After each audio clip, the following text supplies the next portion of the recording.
Un leggero rallentamento della produzione industriale, meno 1,2% in provincia di Udine nei primi 3 mesi dell'anno rispetto allo stesso periodo del 2022, ma compensato da una crescita del 4,3% sul trimestre dell'anno scorso.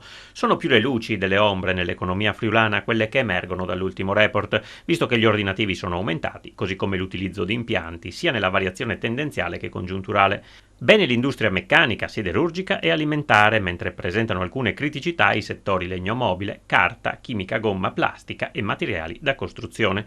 Un quadro economico che tutto sommato resta positivo, come confermano anche le aspettative degli imprenditori. Il 18% prevede un ulteriore aumento della produzione contro un 4% che la vede in calo. La fiducia è data dal fatto che, nonostante una guerra ancora in corso in Ucraina, il prezzo di gas ed energia è fortemente sceso, tornando ai livelli del 2021, il che dovrebbe continuare a far rallentare l'inflazione.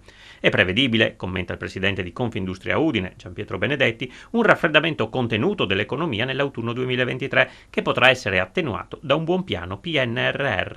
Il quadro economico, aggravato da un debito pubblico di 2.800 miliardi e l'esigenza di evitare ulteriori deficit di bilancio, va avanti Benedetti, chiamano la riduzione delle spese che tolgono risorse, senza valore aggiunto, alla scuola, alla sanità e ai servizi sociali. Nei prossimi mesi l'Italia avrà un buon supporto dalle entrate per il turismo. Ad ottobre-novembre il trend economico per il 2024-2025 potrà essere meglio definito, conclude il presidente degli industriali friulani.